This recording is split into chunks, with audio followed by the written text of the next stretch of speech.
Hi hello നമസ്കാരം. മല്ലുമലയിലെ കുക്കിങ്ങിൻ്റെ പുതിയൊരു വീഡിയോയിലേക്ക് എല്ലാവർക്കും ഒരിക്കൽ കൂടി സ്വാഗതം. ഇന്ന് നമ്മൾ തയ്യാറാക്കാൻ പോകുന്നത് പാലക്കാടൻ സ്റ്റൈലിലുള്ള നല്ല നാടൻ വെള്ളപ്പയർ പുളിയാണ്. വീഡിയോയിലേക്ക് കിടക്കുന്നതിന് മുന്നായിട്ട് എൻ്റെ ചാനൽ ആദ്യമായിട്ട് കാണുന്നുണ്ടെങ്കിൽ സബ്സ്ക്രൈബ് ചെയ്യാനും ലൈക്ക് ചെയ്യാനും മറക്കരുത്. വീഡിയോ ഇഷ്ടപ്പെട്ടാൽ ഫ്രണ്ട്സിനും ഫാമിലിക്കും ഒന്ന് ഷെയർ ചെയ്യുക. നല്ല അടിപൊളി റെസിപ്പിയാണ്, പെട്ടെന്ന് ഉണ്ടാക്കാൻ പറ്റും. അപ്പോൾ നമുക്ക് നേരെ വീഡിയോയിലേക്ക് പോകാം. ഇതിനായി ഞാനൊരു കപ്പ് വെള്ളപ്പയർ എടുത്തിട്ടുണ്ട്. അത് നമുക്കൊന്ന് ചട്ടിയിലേക്ക് ഇട്ട് കൊടുത്തിട്ട് നല്ലപോലെ ഒന്ന് വറുത്തെടുക്കാനുണ്ട്. വെള്ളപ്പയർ നേരിട്ട് വെള്ളത്തിലിട്ട് കുതിർത്തെടുക്കുകയാണെങ്കിൽ അങ്ങനെയും ചെയ്യാവുന്നതാണ്. അങ്ങനെയാണ് വെച്ച് ഇതുപോലെ വറുത്ത് കൊടുക്കേണ്ട ആവശ്യമില്ല. നേരെ കുക്കറിലേക്കോ ഇട്ട് കൊടുത്തിട്ട് വേവിച്ചെടുത്താലും മതി. കുക്കറിലേക്ക് ഇട്ട് കൊടുക്കുക, അല്ലെങ്കിൽ സാധാരണ രീതിയിൽ ചട്ടിയിലിട്ട് വേവിക്കണേ അങ്ങനെ ചെയ്യാം. വെള്ളത്തിലിട്ട് കുതിർത്തിട്ട് എടുക്കുകയാണെന്നുണ്ട് പറഞ്ഞു വെച്ചാൽ നമുക്കൊരു 3-4 മണിക്കൂർ നേരമെങ്കിലും മിനിമം വെള്ളത്തിലിട്ട് വെക്കണം. അല്ല പറഞ്ഞു വെച്ചാൽ ഒരു തലേദിവസം നൈറ്റ് അങ്ങനെ ഇട്ട് വെച്ച് കഴിഞ്ഞാൽ നേരം വിളക്കുമ്പോൾ എടുത്താലും മതി. അങ്ങനെയാകുമ്പോൾ ഇതുപോലെ തന്നെ നമുക്കിങ്ങനെ വറുത്ത് ഇതാകേണ്ട ആവശ്യമില്ല. ഞാൻ നേരത്തെ പറഞ്ഞ പോലെ തന്നെ. ഓക്കെ, ഇതാ നമ്മുടെ വെള്ളപ്പയറത്തോടെ ഇങ്ങനെ നല്ലപോലെ വറുത്ത് സെറ്റായി വരുന്നുണ്ട്. ഓക്കെ, ഇതാ വറുത്ത് ഇവിടെ സെറ്റായിട്ട് ഇത്രയും മതി. ഇനി ഇതിലേക്ക് ഞാൻ പച്ചവെള്ളമാണ്, അത് നമുക്കൊന്ന് ഒഴിച്ച് കൊടുക്കാം.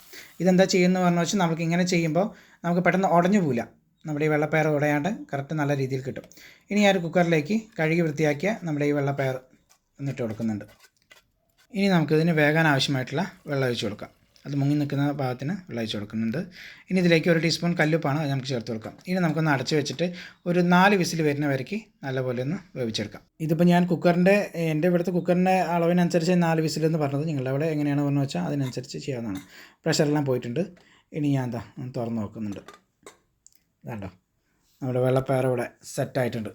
വെന്ത് കറക്റ്റ് ലെവലായിട്ട് ഞാൻ പറഞ്ഞില്ലേ, ഉടഞ്ഞൊന്നും പോവാതെ നല്ല രീതിയിൽ സെറ്റായി വന്നിട്ടുണ്ട്. ഇതാണ്ടോ നയിക്കാം. ഓക്കെ, ഇതാണ്ടോ കറക്റ്റ് ലെവലായിട്ടുണ്ട്.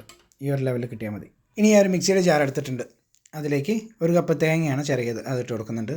ഇതിലേക്ക് 1/2 ടീസ്പൂൺ ചെറിയ ജീരകം ഇട്ട് കൊടുക്കാം. 2 ചെറിയുള്ളിയാണ്, അതിട്ട് കൊടുക്കാം. പിന്നെ കുറച്ച് കുരുമുളക് അതിട്ട് കൊടുക്കുന്നുണ്ട്. ഇനി അരയ്ക്കാൻ ആവശ്യമായിട്ടുള്ള വെള്ളം ഒഴിച്ച് കൊടുക്കാം. ഇനി നമുക്കൊന്ന് അരച്ചിട്ട് വരാം. ഇതാണ്ടോ അരച്ച് ഇവിടെ സെറ്റായിട്ടുണ്ട്. ഓക്കെ, ഇത്രയും മതി. ഇനി ഞാൻ ഒരു ബൗളിലേക്ക് നാരങ്ങ വലുപ്പത്തിലുള്ള വാളംപുളിയാണ് അതിട്ട് കൊടുക്കുന്നുണ്ട്. ഇനി കുറച്ച് വെള്ളം ഒഴിച്ച് നമുക്കന്ന് കുതിർക്കാൻ വയ്ക്കാം. ഈ സമയം കൊണ്ട് ഞാനൊരു മൺചട്ടി എടുത്തിട്ടുണ്ട്. മൺചട്ടി ഞാൻ ചൂടായതിന് ശേഷം അതിലേക്ക് വെളിച്ചെണ്ണ ഒഴിച്ച് കൊടുക്കുന്നുണ്ട്. ഇതിലേക്ക് 1/2 ടീസ്പൂൺ ചെറിയ ജീരകം ഇട്ട് കൊടുക്കുന്നുണ്ട്. പിന്നെ ചെറിയ കഷ്ണം ഇഞ്ചി ചതച്ചിട്ട് കൊടുക്കുന്നുണ്ട്. 4 വെളുത്തുള്ളി ചതച്ചത് അതിട്ട് കൊടുക്കുന്നുണ്ട്. ഇനി എല്ലാം കൂടി ഒന്ന് മൂത്ത് വരുന്ന വരയ്ക്ക് നല്ല വിലയൊന്ന് ഇളക്കി കൊടുക്കാം. ഇതേപോലെ കുറേ കളറൊക്കെ മാറി നല്ല സെറ്റായിട്ടുണ്ട്. ഇതിലേക്ക് 2 മീഡിയം സവാളയാണ് നീളത്തിൽ കട്ട് ചെയ്ത് അതിട്ട് കൊടുക്കുന്നുണ്ട്. ഇനി 2 പച്ചമുളക് ചെറുതായി കട്ട് ചെയ്ത് അത് നമുക്കൊന്ന് ചേർത്ത് കൊടുക്കാം. ഇനി ഒരു വലിയൊരു തക്കാളിയാണ് കട്ട് ചെയ്തിട്ട് കൊടുക്കുന്നുണ്ട്. ഇനി നല്ലപോലെ ഒന്ന് ഇളക്കി കൊടുക്കാം. ഇതിലേക്ക് 1/4 ടീസ്പൂൺ കല്ലുപ്പാണ്, അത് നമുക്ക് ചേർത്ത് കൊടുക്കാം. ഇനി വീണ്ടും നല്ലപോലെ ഒന്ന് ഇളക്കി കൊടുക്കാം. ഇവിടെ സവാളിൻ്റെ കളറൊക്കെ മാറി ഒന്ന് സെറ്റായി വരുന്നവർക്ക് നല്ലപോലെ ഒന്ന് ഇളക്കി കൊടുക്കാം. ഓക്കെ, ഇതാണ് നല്ലപോലെ സെറ്റായി. ഇനി പൊടി ചേർക്കാം. 1/2 ടീസ്പൂൺ മഞ്ഞൾപ്പൊടി, 1 ടേബിൾ സ്പൂൺ മുളക് പൊടി, 2 ടേബിൾ സ്പൂൺ മല്ലിപ്പൊടി. ഇനി എല്ലാം കൂടി വീണ്ടും നല്ലപോലെ ഒന്ന് ഇളക്കി കൊടുക്കുക. ഇതിൻ്റെ ഒന്ന് പച്ചമണം മാറുന്നവർക്ക് നല്ലപോലെ ഒന്ന് ഇളക്കി യോജിപ്പിക്കാം. അത് കരിഞ്ഞു പോകാതിരിക്കാൻ പ്രത്യേകം ശ്രദ്ധിക്കുക. ഓക്കെ, ഇതാ ഇവിടെ എല്ലാം സെറ്റായിട്ടുണ്ട്. നല്ലപോലെ ഒന്ന് ഇളക്കി സെറ്റായി വന്നിട്ടുണ്ട്. ഇനി ഇതിലേക്ക് വേവിച്ച് മാറ്റി വെച്ചിരിക്കുന്ന നമ്മുടെ വെള്ളപ്പയർ ഇട്ട് കൊടുക്കുന്നുണ്ട്. ഓക്കെ, ഇനി ഒന്ന് ചെറുതായിട്ടൊന്ന് നല്ലപോലെ ഒന്ന് ഇളക്കി കൊടുക്കാം. നല്ലപോലെ ഇതാ ഇളക്കി മിക്സായിട്ട് വന്നിട്ടുണ്ട്. ഇനി നമ്മൾ അരച്ച് വെച്ചിരിക്കുന്ന തേങ്ങ ഒഴിച്ച് കൊടുക്കാം. ഇനി നല്ലപോലെ വീണ്ടും ഒന്ന് ഇളക്കി കൊടുക്കാം. ഓക്കെ, ഇനി നമുക്ക് പുളിവെള്ളമാണ്, അത് നമുക്കൊന്ന് ഒഴിച്ച് കൊടുക്കാം. വീണ്ടും നല്ലപോലെ ഒന്ന് ഇളക്കി യോജിപ്പിക്കാം. ആ പുളിയും തേങ്ങയും നമ്മുടെ വെള്ളപ്പയറതെല്ലാം ഒന്ന് സെറ്റായിട്ട് വന്നിട്ടുണ്ട്. ഇനി ഞാനത് താളിക്കാനായിട്ട് ഞാനൊരു ചീനിച്ചട്ടി അടുപ്പ് വെച്ചിട്ടുണ്ട്. അതിലേക്ക് വെളിച്ചെണ്ണ ഒഴിച്ച് കൊടുത്തിട്ടുണ്ട്. പിന്നെ 1 ടീസ്പൂൺ കടുക് ഇട്ട് കൊടുത്തിട്ടുണ്ട്. അതൊന്ന് പൊട്ടി വരട്ടെ. ഇതിലേക്ക് 3 വെളുത്തുള്ളി ചതച്ചതാണ്, അത് ചേർത്ത് കൊടുക്കുന്നുണ്ട്. 5 ചെറിയുള്ളി ചതച്ചത് അത് ചേർക്കാം. പിന്നെ 2 വറ്റൽമുളകാണ്, പിന്നെ കുറച്ച് കറിവേപ്പില, എല്ലാം കൂടി നല്ലപോലെ ഒന്ന് ഇളക്കി കൊടുക്കാം. ഓക്കെ, ഇത്രയും മതി. ഇനി നമ്മളുടെ കറിയിലേക്ക് നമുക്ക് ഈ താളിപ്പ് ഒഴിച്ച് കൊടുക്കാം.